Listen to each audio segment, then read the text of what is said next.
Is it possible for war to change?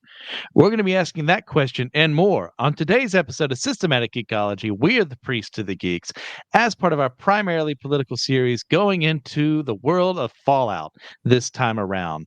I am your host, Christian Ashley, joined, of course, by the greatest. He who is blessed by Adam himself to deliver his will into the world. TJ Blackwell. How you doing, TJ?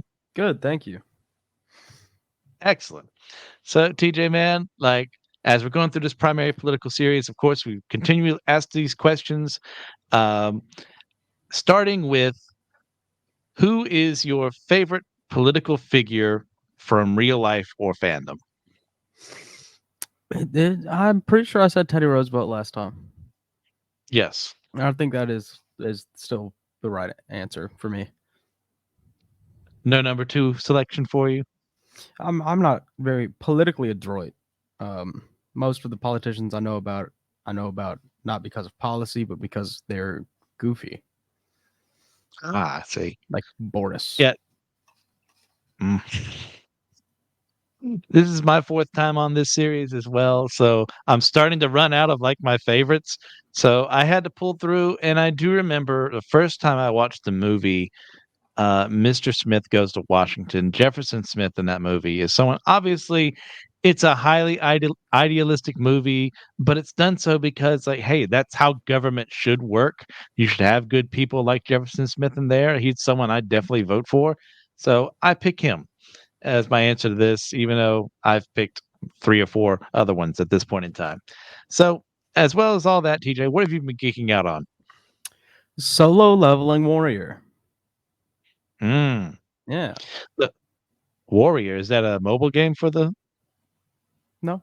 the Well, anime? I guess it's not called solo. Is I'm pretty sure the full title is Solo Leveling Warrior. Is Either it? way, I read the entire series. Oh no, Oh, it is okay. just solo Yeah. leveling. You're right. I just so I read the first mod one I read was hardcore leveling warrior, so I mixed the two up.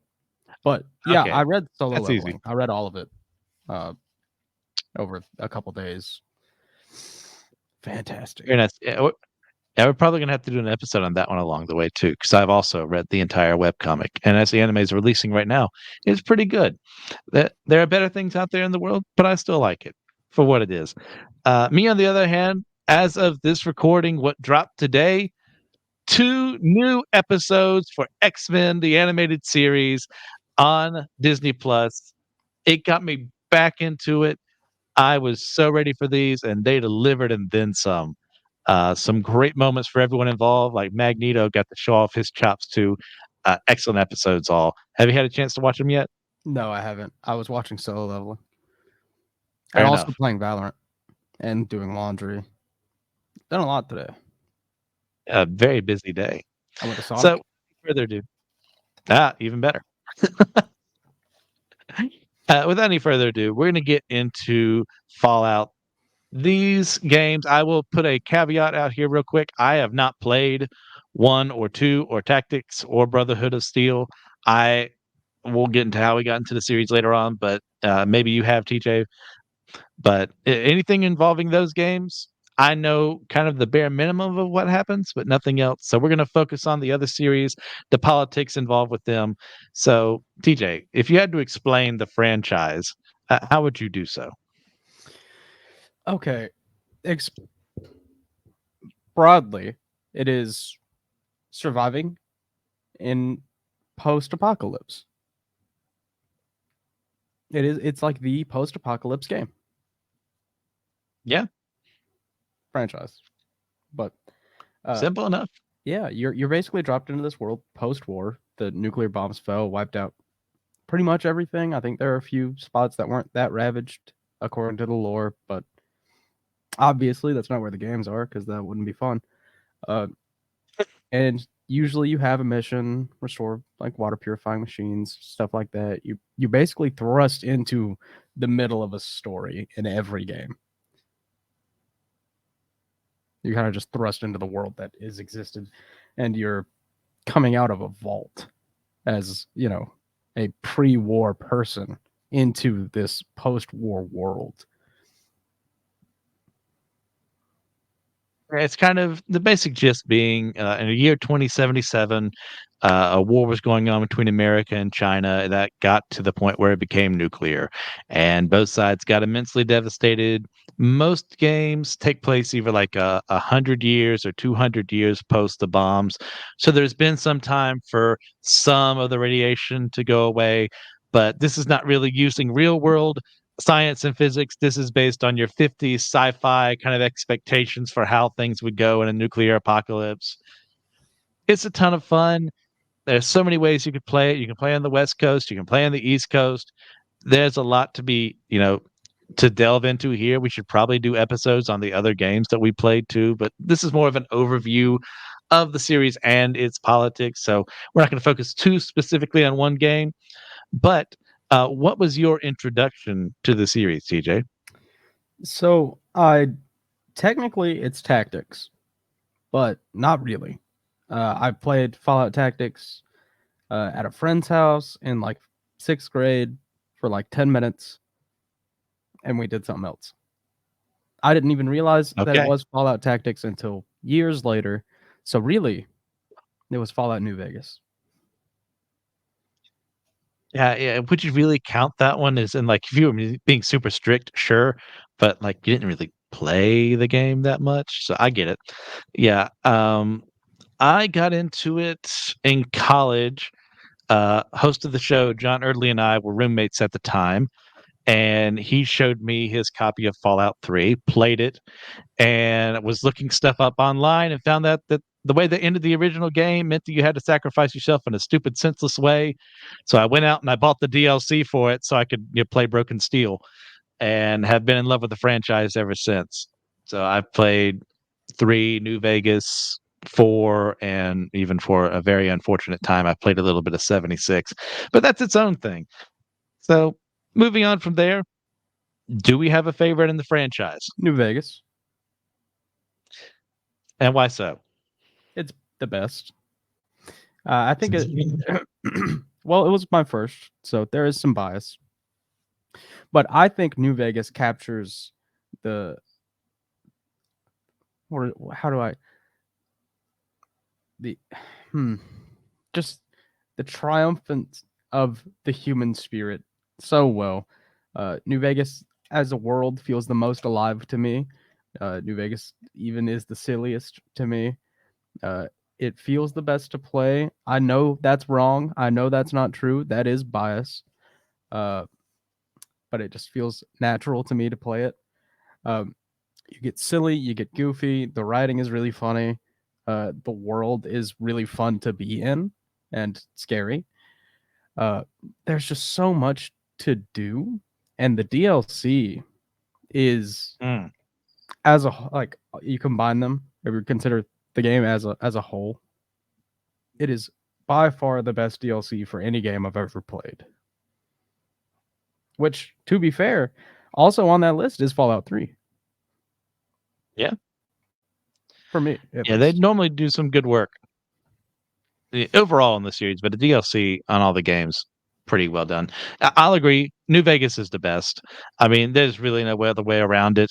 It's it feels more like a Fallout game than the other two. Not to say that they don't feel like it, but there's that.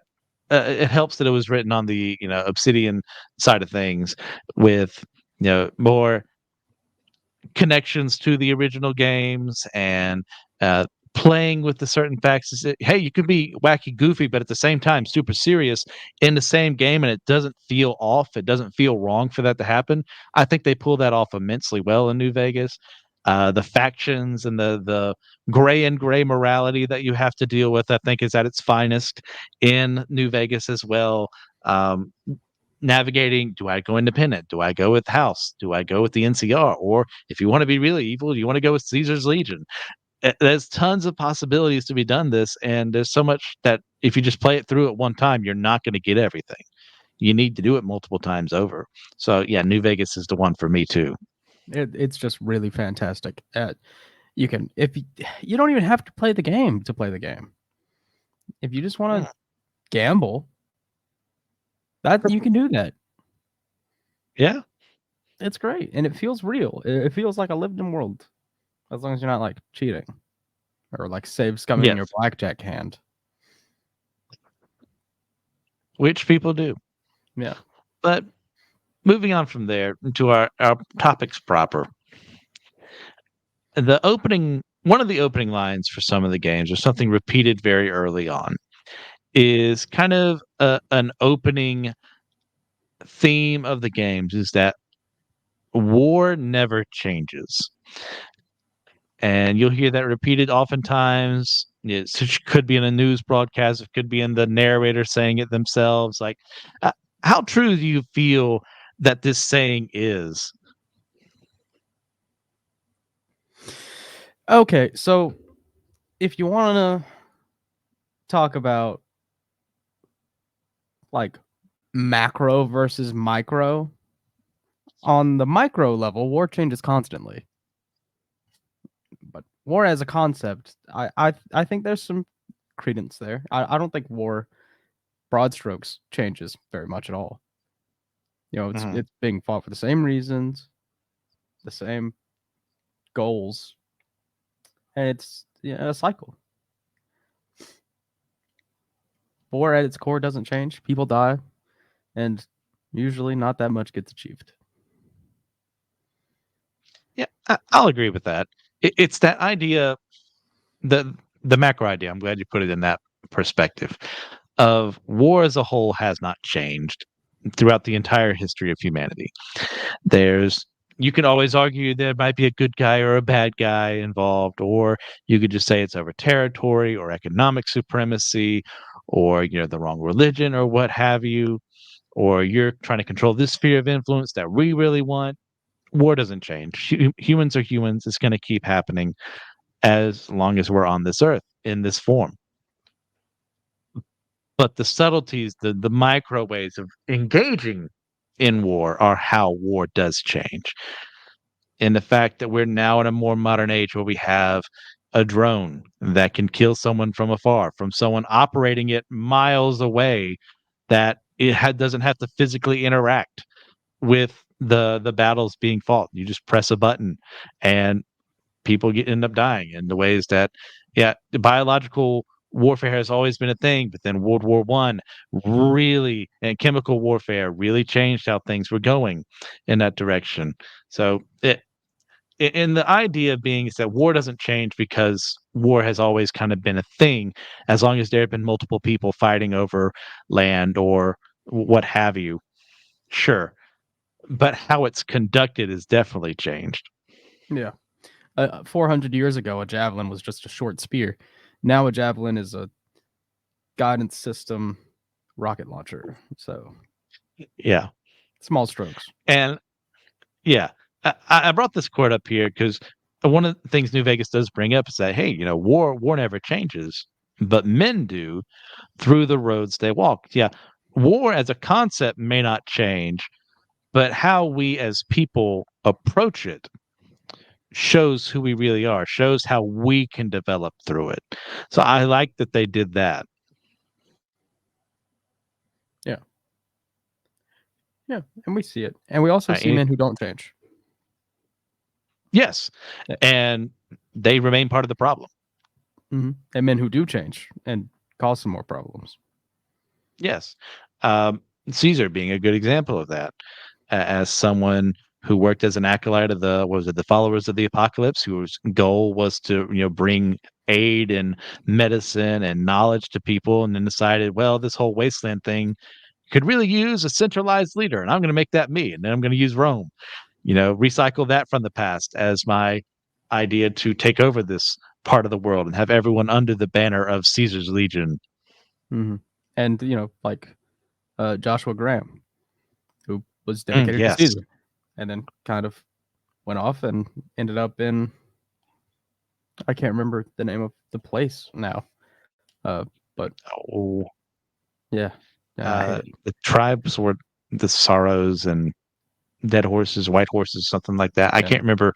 Was it Zion Yes, I think so. Canyon, something like But that? he Yeah. basically took Caesar's idea and was like, well, I'm going to lead these people to live a life that they'll enjoy. But boy, am I Yeah. going to kill the other tribe.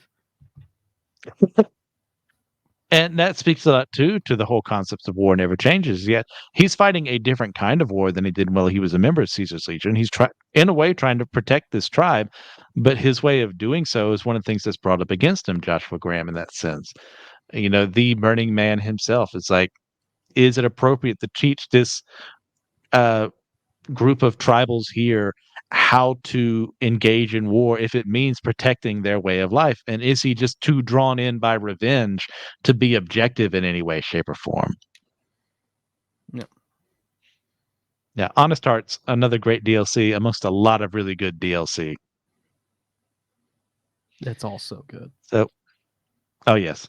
So, moving on from there, as mentioned previously, a large part of the backstory is the Great War or the Sino-American War, depending on who's talking about it, which was fought against by the communist government of China and the increasingly more fascist America.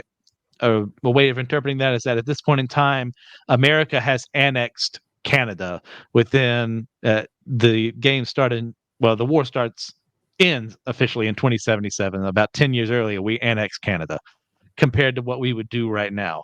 So just get an idea of where we're at politically in the games. So how well do you think that this whole thing plays into the games, into its themes, in your opinion?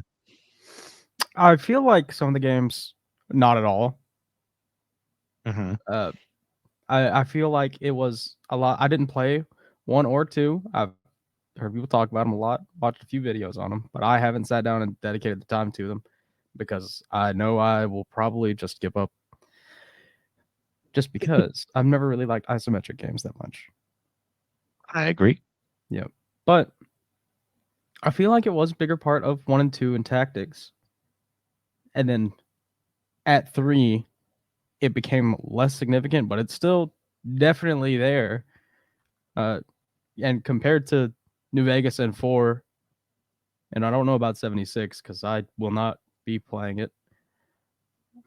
They don't really bring it up, except in like history books that you find and random people who are like, just bring up the war as a whole. Yeah, in the newer games, it's a little more not subtle, but not as focused on compared to, as I understand how the earlier games went. I'm the same way. I can't do that whole isometric game. It's not that they're inferior quality games in that regard. It's just not attractive to me. You give me a Western style RPG or just give me an RPG, yeah, I'm in there. I'm in it to win it. But we do see in 3, in New Vegas, and 4 some aspects of that war being left behind.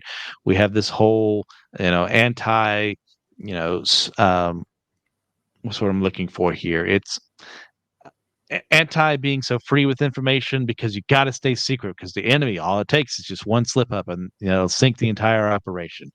You have all these different military aspects being brought into civilian companies because they sense opportunity, they sense money.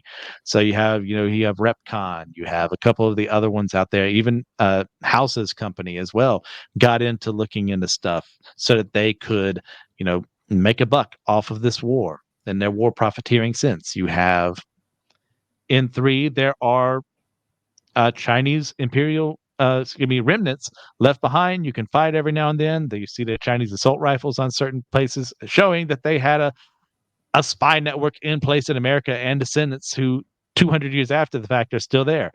And in 4, Yeah. you actually have a Chinese submarine out in the waters of Boston who, with a ghoul captain, a ghoul, by the way, for people who don't know, are people who are affected by radiation so much they're essentially immortal, but they look like uh, their flesh is being eaten away. They probably lost their hair. They kind of look like zombies. They call them ghouls in the series. Live So action it's there, but it's Deadpool. just not as focused on. Yeah, pretty much. Yeah. Yeah. In 3 though, they get Operation Anchorage, which Yes. lets you like participate in the war. This whole thing, that's why I brought the image up there. Basically, this is propaganda within the midst of propaganda. In the war, China actually took over parts of Alaska, forcing America to fight back against them. That's where you play through Operation Anchorage, where you're in the kind of a hollow deck kind of situation, replaying that history. seeing the actual invasion from the American side of things. Yeah. Yeah. Another good DLC. Yes. I don't think any of the Fallout, All right. like the 3D Fallout DLCs, are bad. Now, I mean, obviously, I think New Vegas does theirs way better, but there's no reason not to get the DLC for 3 Or 4. or 4. Okay. So, moving on. Even one kind of things we kind of see is like how people look at America post this whole time, because there is no United States of America anymore. You have the enclave out there who are kind of like the descendants of the US government, who are saying that they're the legitimate government, that they start off in Fallout 2, I think. Yeah, Fallout 2, proclaiming they're going to take over the United States again. Then in 3, they try to take over the water purifying project your dad is running. In 4, you see some remnants left behind of them who are older and about to die, that you can choose to get involved with the battle over Hoover Dam there. And in 4, they're not really there. That has kind of been wiped out for the most part in 3. And in 76, they do show up, but my memories are foggy of that, and I really wish I could forget playing it at all, to be perfectly honest. So we see as part of this process that even hundreds of years after the bombs fall, some people regard America with high esteem, but in very different ways. Some use it as a symbol of what they need to work to rebuild, while others are using patriotism for their own ends. So, with all that in mind, do you feel like there's a difference between patriotism and fanaticism? Yes. How so? There's levels to it. You can be patriotic and acknowledge that there are issues with your country that need to be addressed, but still believe in your country and what it stands for. When you're Mhm. fanatic or nationalist about it, things are a little different. I'll agree with that. The character portrayed there on screen, if you're watching this on YouTube, is Ulysses. He is quite well known amongst the fandom as someone who's kind of speaking for one of the main writers into how he kind of feels about Fallout. And but at certain parts, there are some things distinct from the author himself, the writer, in that he carries the symbol of the American flag on his person as like an ideal of what the world should kind of go after, should try and change and become a United States in certain respects again. And if I ever misattribute his philosophy, well, guess what? It's kind of hard to peg down exactly what he thinks, even though all he does is talk at you for the most part. But there are other, like I said, the Enclave is there as well. Then you have other groups kind of reaching out. You have the NCR. They're trying to like kind of create a proto America again. And they take certain things too far. They take certain things really well. It's showing a really flawed system because, hey, look, democracy is a flawed system. As beautiful as it is, as much as it does work, there are some issues that need to be taken care of. There is no such perfect system in the world, but I'm going to take ours. So, in regards to patriotism versus fanaticism, I agree. There is a place to be very happy about the country that you live in, what it has done for the world. It is so good that we live in a country that we do, that we can even have a dissenting opinion on that. And then no one's going to get carted away to a re education camp or something like that. That's a beautiful thing. But there are plenty of flaws in the system. You have systemic racism running throughout the history of the United States. You have illegal experiments done on certain members of the population. You have wars being fought in countries where a lot of the arguments would be made, hey, we never should have been there. And we're just trying to protect our own, financial and economic interests instead of caring about the people involved in the midst of these civil wars or these coups or what have you. So there's room to say, yeah, I believe in the United States of America. I still think the United States of America is the greatest country in the world. But it's also a heavily flawed country with politicians looking out for themselves, with people who believe in this American idealism, just stand up, be your own man and stuff like that, and then disregard other people who don't have the same opportunities as you. So how do I handle those two? How do I juggle them? Well, at the end of the day, America is just a country. It's only been here for less than 300 years. Who knows if it's going to last any longer than that? Countries Yeah. rise, countries fall, but God remains the same. So my ultimate authority is looking to him, but he also blessed me to be in this nation, so I need to look after where he's put me. Yeah. Yep. It's just an easy trap to fall into.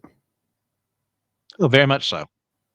And I say that as someone who was a very jingoistic person as a younger man who would look aside things that the United States has done. Well, it's right if we do it because we're the good guys versus having a more nuanced take on things. It's like, hey, praise the good, disparage the evil.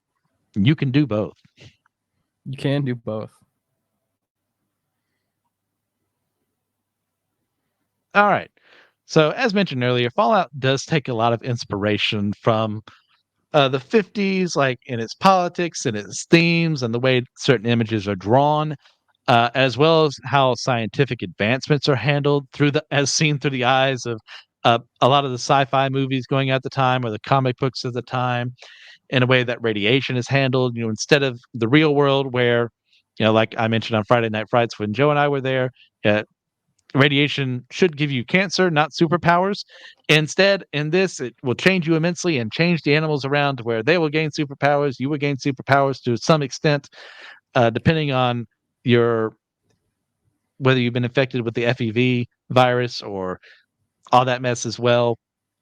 So, what can we learn from the way this gets played with in the series of this 50s aesthetic? Well, we probably should not have a nuclear winter. And Okay. if we do prepare for one, we should be very careful about who builds our bunkers. Yeah, I'm kicking myself right now that you mentioned that. I should have added a question about the vaults because one of the huge parts of this is that there was a company, Vault Tech, that came around and said, "Hey, nuclear war is on the horizon. You better be prepared. You better be living underground in these safe places, safe quote unquote, where we're going to put you there, and you'll be safe from the radiation and the bombs, and you'll just live there in luxury and peace, and you're going to have all the food and water you'll ever need." And sometimes that was even correct. They would have control vaults where nothing would go wrong. But for the most part, them working alongside with the Enclave created certain scenarios to where, hey, we're going to put this secret little noise throughout the entire vault that's going to mess with all these musicians we put in it. And then you're going to have, hey, we're going to breed a bunch of super soldiers in various ways. You get the super mutants being created by the FEV. You get in Fallout 4, you get the gunners are more than likely a bunch of jacked up superhumans hit with a bunch of drugs in that one vault. I can't remember off the top of my head. And you get other ones like in Fallout New Vegas, you get the boomers because they put a bunch of guns and explosives in one vault and they were curious to see what would happen. Yeah. And it, My yeah, go personal ahead. favorite, the one that was just one guy, but they cloned him. And all the women. Oh, No, oh, Gary. Oh, no, yeah, no, yeah. That's a Gary. different one. Yeah, yeah. Vault 108. Gary. Yeah, classic. Gary. Never has that name been scarier.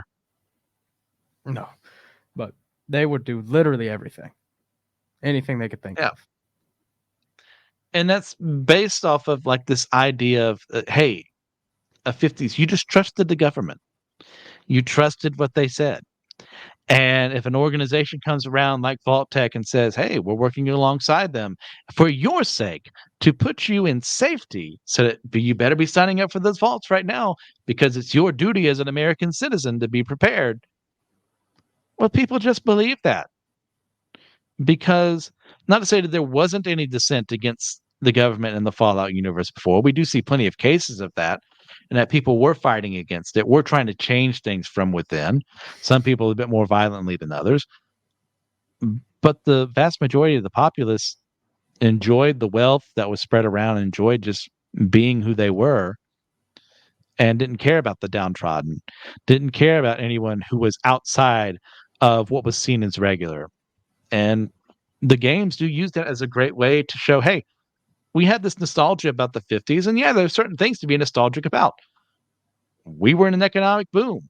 We were seeing families being created, a boom in a population of people with a whole new chances of possibilities and scientific advancement, and allowing the United States to become a superpower in the world to protect the world, to make sure things didn't happen. We didn't have a third world war, to fight against the oppression sent out by communist Russia and communist China, and so on and Yeah. so forth. Those are good things.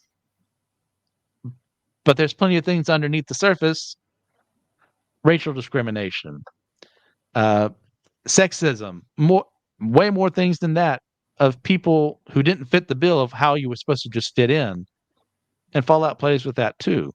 So the same things happen. It's just happened to be the year 2077 when these things were going on.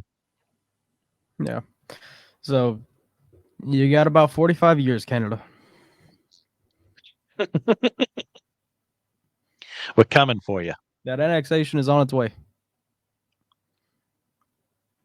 No, I would choose Mexico first, but Okay. That's I'm not part of impressed. your grand imperial Yeah. designs. Yeah, It's part of your yeah. campaign slogan. The Imperium of the East. Got Mexico Cam. first, Canada second. Yep.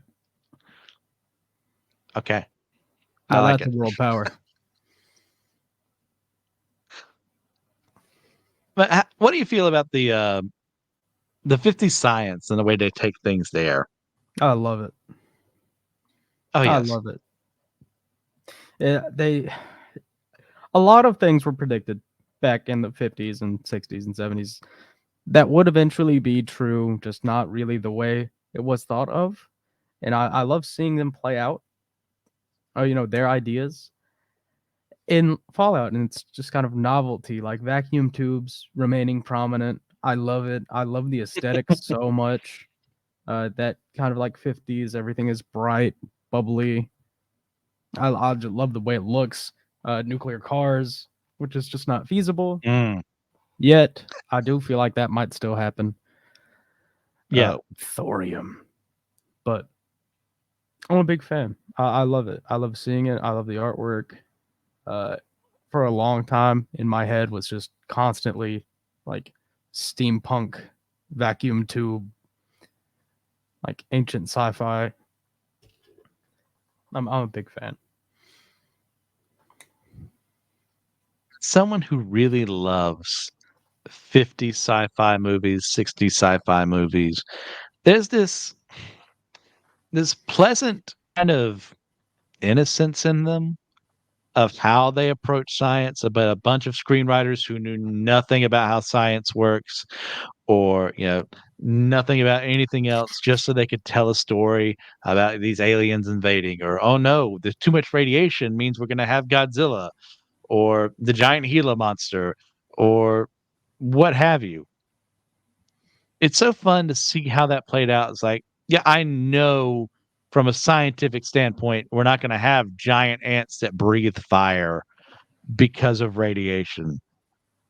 More than Maybe not. likely. Yeah, maybe not because of radiation. But, Yeah. I'm not going to rule them out completely yet. Oh, of course. Yeah, we'll see. I know that this probably never going to be a death claw in the world, and we're better off for that. Or giant rad scorpions, or super mutants, or ghouls, because that's not how the body handles radiation. But it's cool to see on the screen. Imagine if that's how, you know, physics and chemistry and biology actually worked in another realm, in another reality out there. The rules were different. Yeah, I want to see that, how that plays out. Yeah, I love it. And it's, some of them are a little bit more realistic than others. I do think the government might try to make a death claw if they decide it's profitable. Death claws, night stalkers, cazadors, all of them. They might deploy them all. But I doubt they will. I wouldn't be surprised if Yeah. someone hadn't been looking up something like that before. Yeah. But, Oh, those yeah, things are yeah. very difficult, if possible, and not feasible. So we get to see it in Fallout. Yep. Another thing that we see is this basic idea of what it means to how do you rebuild the world after facing a huge catastrophic threat, an event like a nuclear war, nuclear winter? And there's various ways it plays out in the games. Like, how do you see that in these games? Um, it is one of my favorite parts of the games as a whole. The communities that spring up, I love. I love so Yes. much. Megaton, Tenpenny Tower, Diamond City, Good Springs, New Vegas. It just goes on. It's always, the different little communities get together and eke their lives out the way that they see fit, whatever way they can. And you just kind of cling to the one that aligns the most with how you would like to live if you have the choice, which most people do, or they're Mhm. afraid of leaving what they were born into. Uh, I love it. It's so fun. It's so interesting to see what different people come up with. Uh, we're going to talk about Diamond City later, so I won't. But like Tenpenny Tower is just a high rise, a nice big hotel that happened to survive. And so a bunch of people moved in from the community. Some other things happened as well later after we got there. Uh, Yes. Megaton, they just decided to live around a bomb that fell and didn't activate. Sure, whatever, dude. I Yeah. love it. It's great. No. And they form a church around it. Mhm. Yeah, the Church of Adam, they're a wacky group that could easily become a huge threat in the wasteland, and in fact do in certain games. Yeah, I agree. It's one of the good things about Fallout is that it could be easily, if you just look at surface levels, a very depressing game. In that, yeah, a lot of humanity is being wiped out. America doesn't really have contact with the rest of the world. We don't know what things are like in Europe or Central and South America or Asia or what have you. But we do know that humanity survived and that humanity fought to continue existing. And I think Fallout does speak a lot to the ingenuity and the hope in humanity to continue pressing on in the face of overwhelming odds. Like coming back from a nuclear war is next to impossible, but they did it anyways. They found ways to remove radiation from stuff. They found ways to adapt to a world that has changed beyond that it's never going to be the same way again. No matter how much technology evolves, no matter how much we reconnect with other people and other people groups along the way. It's so much fun seeing how other people look at their situation and whether or not they despair, whether or not they just kind of become jaded, or whether they become people like Moira Brown, who, if you're on YouTube, I had the image of her up there, and like her quote of like, "Hey," you ask her at one point in time as part of her quest, as part of her seeking out knowledge and how to do things. Like, well, why does she care when the world is as broken as it is? And she just brings up, did you ever try to put a broken piece of glass back together? Even if the pieces fit, you can't make it whole again the way it was. But she does it anyway because it meant something. The world means something before all of this happened. Was it a perfect world? Absolutely not. We've discussed why.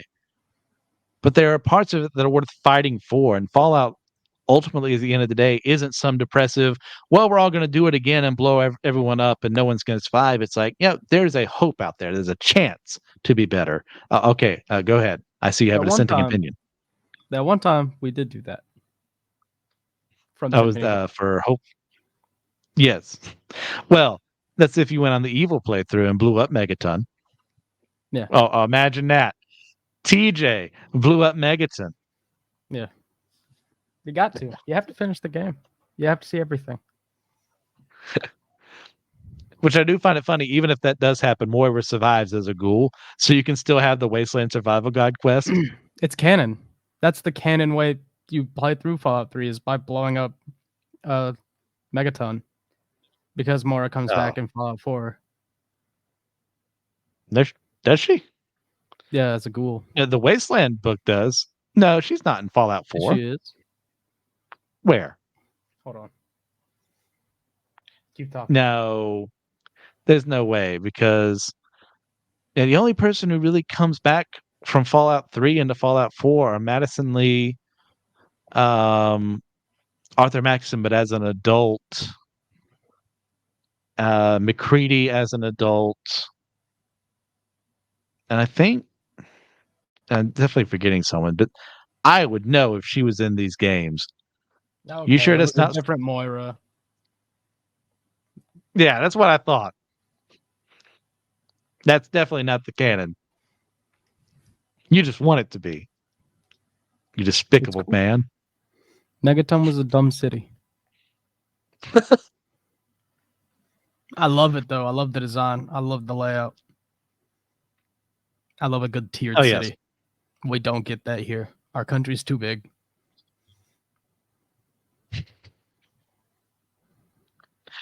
Now, in contrast to some of those ideas, one of the things that are kind of brought up instead of looking back at the past, especially in New Vegas in the Dead Money DLC, we see this call to let go of the past and move on to the future.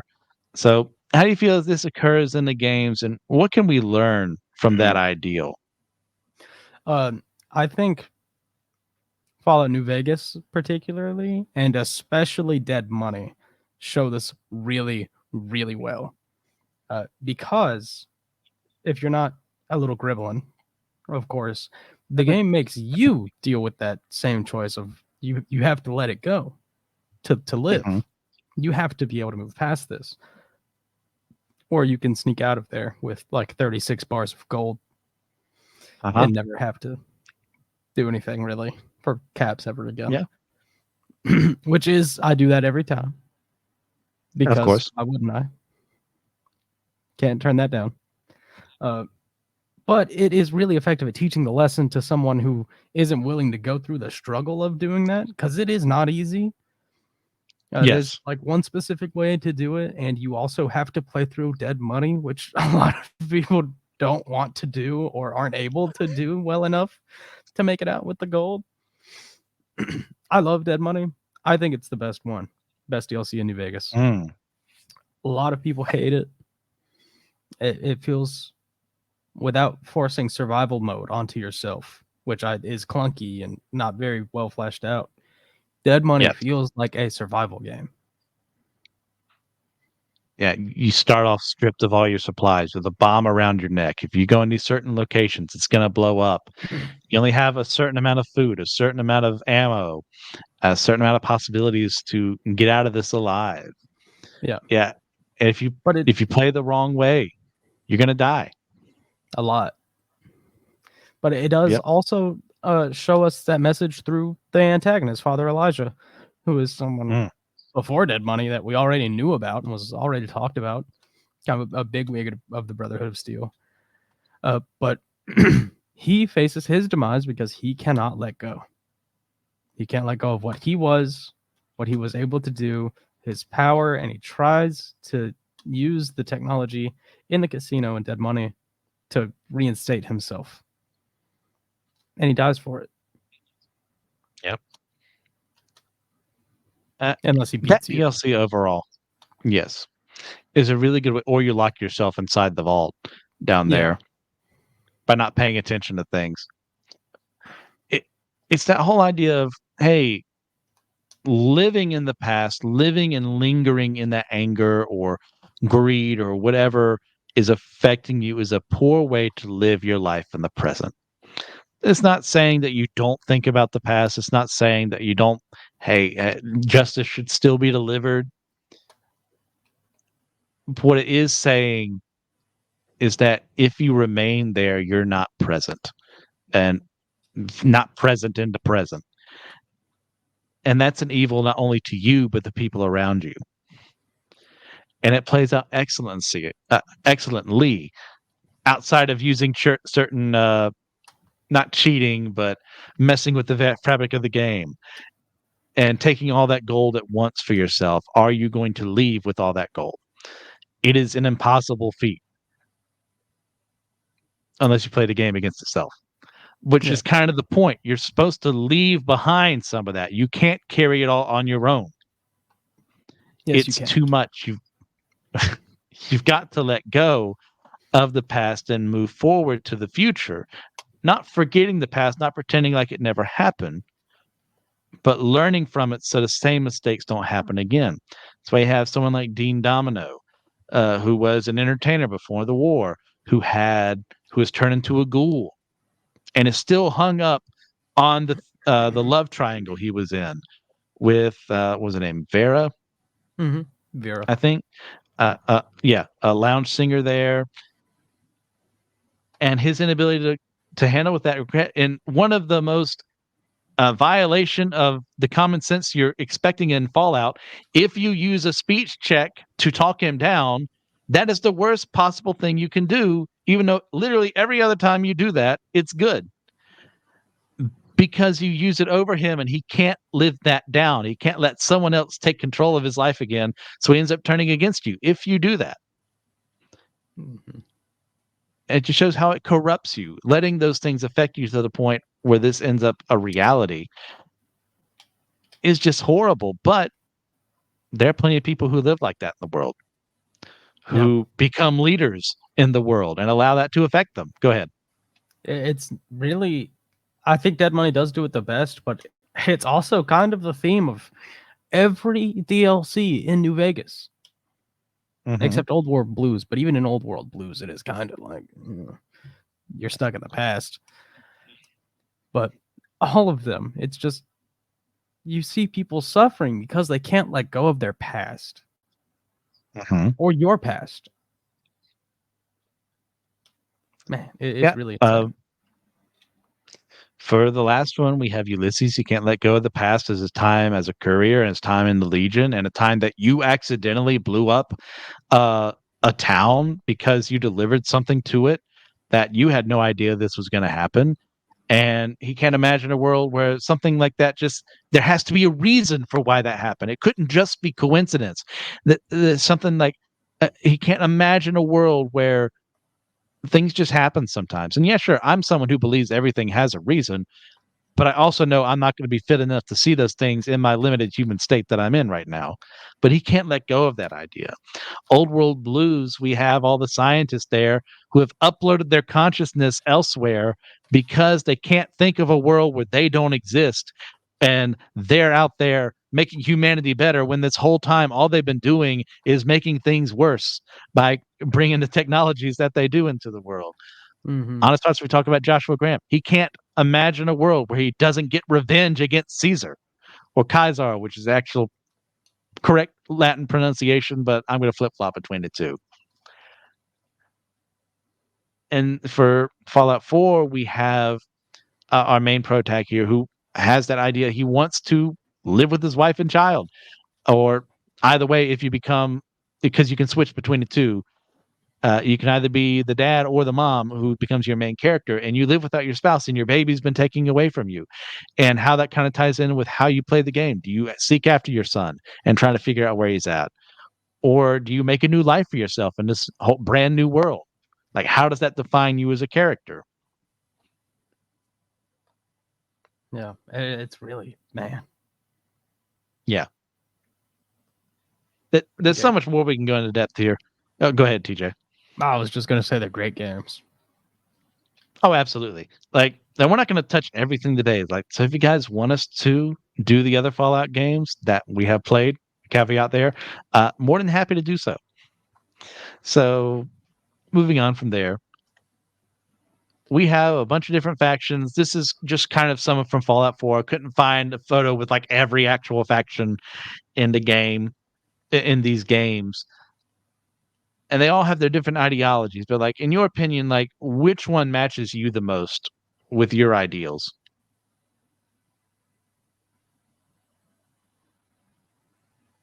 Hmm. It's kind of hard to say because a lot Yeah. of these are so particular to being post-war that Hmm. that is the reason they don't exist currently. Like Yeah. the Railroad and the Brotherhood of Steel and the Minutemen. Uh, even like Kaiser's Legion, the NCR, almost all of them are specifically post-war. But I feel like ideologically, I might be the closest to the NCR Okay. How so? because they're trying to reestablish democracy. Mhm. That's a big part of it. Uh, they're pretty much the only one. Yeah, Well, the Enclave, but for I guess a different by kind default, of yeah, democracy. yeah, by default, I guess I'm in the Enclave because I am American. But probably the NCR. They are trying Okay. to normalize. Yeah. I never picked the NCR's ending for New Vegas, except the one time that I needed to get the achievement. But Yeah, you did. yeah, That's how I got the Caesar's Legion ending too. Felt really bad, but I needed it for the achievement. It's not yeah, canon, I swear. So some good points raised there. I typically pick either the NCR or the Independent for New Vegas, depending on my mood at the time. Because yeah, I agree. Like they're really the only ones out there trying to bring some of what was good about America in this series to the wasteland. And one of the huge charges brought against him is they may end up just as bad as the original America too. So that's something that needs to change. And as someone who does like to reform things within the system first, I get that. That's probably what I would do in that scenario. But I don't know if they'd be my pick. Probably not. Yeah, the railroad, it's good for what it does. Yeah, helping sense. I believe in that cause. I think they are sapient after a certain fashion. The followers of the apocalypse, I could almost see myself with them. And like as someone who values knowledge and wants to spread it to the world and have other people understand things, I just don't agree with their ideology. I think they're too small minded for their own good and too rigid for their own good. So I couldn't be a member. I could be a member of the Brotherhood of Steel if it's specifically the Fallout 3 Elder Lions version, in that we're here to do some good in the world. We're here to bring hope back into the world. And unfortunately, kind of gets taken away when he does die and Arthur Maxon takes over and makes them a bit more closer to the original ideology of the Brotherhood of Steel, which is like very xenophobic, very, we know what's best for you, so you better get in line. yeah. I agree with that. I'm a big fan of the Elder Lions uh, Brotherhood. Yeah. That they're doing some good in the world, and I want to be a part of something like that. And the Institute, if they weren't just so comically stupid evil, that's kind of a place I would like to be. Of like, yeah, let's research things. Let's make the world a better place on a surface. But instead, they're wasting their time making synthetic gorillas when when they could be, spending time how to like changing radiation, being water purifying, and stuff like that. So I can't, in good conscience, join them. If I had to pick, I would say Elder Lions Brotherhood, but I'd throw my hat into the Minutemen as well as an idealistic, you know, yeah, we're going to be there responding to help people in need kind of thing. So those are the two I would pick. Yeah. Okay. So as kind of a final question here for Fallout, uh, in the series, we see multiple examples of the future imperfect trope. That's basically the idea that after enough time has passed, the people in that future have an incorrect view of the past or an incorrect view of like the customs and stuff of the past. So examples being that people in Diamond City who live in Fenway Stadium, Fenway Park, have a very wrong view of what baseball is. They think of it as a full contact sport, that is built on lethal intent. And we also have the Kings in New Vegas who see all this stuff about Elvis and see people calling him king. And if it, well, this guy must have been like a god or something. Uh, that people worship. No one they kept dressing like him. So they think that Elvis Presley was either like just this highly revered figure, which they're not entirely wrong, or he was like some god of some sort of the old world. And they kind of like try to bring that back. So all that to say, what is to say about our perception of history, and what can we do now to help future-proof our history so that those who look back at this time can see the truth as accurately as possible? Nothing. Writing this question, that's the exact answer I thought we were going to give. So I'm so happy. Explain yourself, please. Yeah, well, there's been a lot of research into it, like Rosetta Zones type documents, things, carvings, etchings. Uh, it's something people think about, and it's something that's not easy to do, even Mhm. without the total collapse of a civilization. Uh, we've lost so much history already Yes. from cultures who could write, and it's basically inevitable, uh, because we can document everything, we can put it on a storage device, and whoever finds it, there's no guarantee that they'd be able to read any of it. There's no guarantee it will survive. There's no guarantee that they'll have enough context to understand what we're saying. It's just not something we can guarantee. As much as I hate to say it, I agree. It's with the technology we have, sure, maybe we can find a way to preserve something on a disk or what have you that could survive for multiple years. But honestly, even the lower tech stuff like cuneiform tablets or hieroglyphics on a wall, now we kind of understand enough to get by on what they did, but we don't have everything. We have lost a lot to the sands of time. And some of that has to do with culture changing, with language changing, with um, information being wiped out because a Mongol horde came by or colonizers came by and destroyed everything around that area and suppressed information about the past. That there's no way that I can see to perfectly preserve the information we have now. All we can do is just hope for the best, try and put it down, have locations where we can put it away, keep it safe. I mean, we have stuff like the seed vault for our biological uh, life forms and plants that if something were to happen, if something were to go extinct, maybe we could hopefully make more after some cataclysmic event, but there's no guarantee those are going to survive. What if something goes wrong with the systems there? They're probably not going to last that long by themselves. It's something not to bring like a downer on this whole conversation, but we just need to make sure that while we're here, we preserve what we can and talk to those around us because, hey, language is going to evolve over time. Culture is going to evolve, and we're going to stop caring about the things we did before. We're going to say that we weren't good when we were doing those things, when some of those things were perfectly fine. So just preserve what you can. And if someone tells you that baseball was a full contact sport where people tried to murder each other, well, as fun as that idea is, it's just not true. Yeah, I mean, just think about how much of Egypt's culture alone that we lost. Oof. There, Yes. Cleopatra is closer to this year than she was to when the pyramids were starting to be built. That's a fact I've heard often, and I hate it every time someone says it because it's true. It's astounding, like what we have lost along the way, and like even with stuff like scripture, there are letters written by Paul and other apostles that we don't have anymore because they weren't preserved. So, could you imagine the knowledge we could have gleaned from the earlier church if those still survive? We are incredibly grateful to Providence that we have what we have here with 66 books in the Protestant canon that could easily have been more if God had allowed them to survive.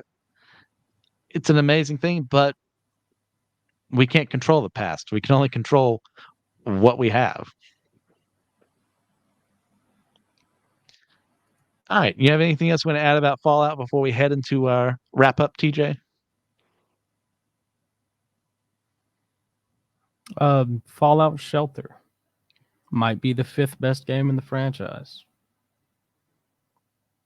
It's a mobile game for people who didn't know. All right. Now, how would you rate and review maybe the franchise as a whole or individual games, whichever you feel like doing? Oh, no, I know what else we need to bring up, the Fallout show. Oh yeah, that is coming out soon. Yeah, What's the date? I'm not sure, but so far, uh, reviews aren't good. Really? That's very disappointing. Yeah, seems like they're gonna go the Oh, Halo way instead of um, trying to think of another good show. I yeah, can't. as much as I hate myself, I've been watching the second season of Halo. It has gotten better for a given value of better. That does not mean it's good. So Yeah. let's hope for the best. Let's hope they don't Halo it up. Yeah. But anyway, All right. overall, 9 out of 10 easily. Okay. But there are things that drag it down. Yeah. Um, I wish Bethesda was better and stricter in their writing, tighter. Uh, they get a little too soft, and that's why I do prefer New Vegas with the good work that Obsidian does there. They're not to say they're perfect by any stretch of the imagination, even though I am going to give Fallout New Vegas a 10 out of 10. The franchise as a whole, I think 9 is a fair one to offer. 3, I'd probably give an 8, maybe a 7.5, depending on how I'm feeling that day. 4, I'd definitely give an 8.5. Do those numbers match up to what I said about 9? Probably not, but I'm going to say they do. So, guys, thank you for listening to another episode of Primarily Political as we go through these fandoms and see and investigate the politics within as this little brief series we're doing over time through systematic ecology. As well, we got to go to another question, TJ, one I've answered multiple times as well. What real life politician would enjoy your favorite movie / the next movie on your list since you have answered this before? No, I came up with better ideas. Okay, go I've for it. thought of two politicians that I'm almost positive would like my favorite movie. Okay. Uh, Alexandra Ocasio-Cortez and Christian Mm-hmm. Cinema. Probably both like Treasure Planet. Ooh. I mean, that's probably a good litmus test for people. If they don't like Treasure Planet, I mean, are they really your friend? No. I But mean, I figured they're couldn't young possibly enough. be. Yeah, They probably like it. that makes sense. Yeah. Since I've answered this like 3, 4 other times, I'm gonna pick another favorite movie on my list. I'm gonna go with Perfect Blue, and I'm gonna be a little wacky with it again. I'm gonna say we need to make Teddy Roosevelt a weeb, and we're gonna start him off with Perfect Blue. We gotta help him understand the idol situation in Japan and all the machinations of Satoshi Kon. He's gonna love Perfect Blue after I'm done with him. So Mm, there's that. You guys have any opinions you want to throw out at us, let us know in the comments below or message us on Facebook or Discord. We'd love to hear what you have to say on this stuff. As well, if you become a patron along the way, you get to vote on stuff like our All Reading Counts, where we are soon to be covering the novels that were selected, the novelettes that we just had a poll about. We'll be doing comic book series, graphic novels as well. If you want to say in that, head on over to Patreon, join up there at Systematic Ecology. We'd love to have you. So, TJ, do you have a recommendation for the audience to check out? Everyone should watch Solo Leveling Okay. if you like anime. If you like anime and you like isekai but you're tired of it, watch Solo Leveling. It's like the opposite of an isekai. That's a fair assessment. He brought the game into the Uh, world. Pretty much. If you want to stay and you say, man, I really like New Vegas too, but you need to see it in space, then I'm going to recommend you guys check out The Outer Worlds. Also done, same company, very similar things involved there. A ton of good fun. Not a perfect game by any stretch of the imagination, especially compared to New Vegas, but definitely worth your time if you want to head somewhere like that. So as we move on to the end here, do you want to shout out some patrons real quick? Thank you guys for all you do Aaron Hardy, Daniel Sigmund, Trip Fuller, who we just did the Galactica episode with, had a tremendously fun time with him, and James Barrett. You guys are the best.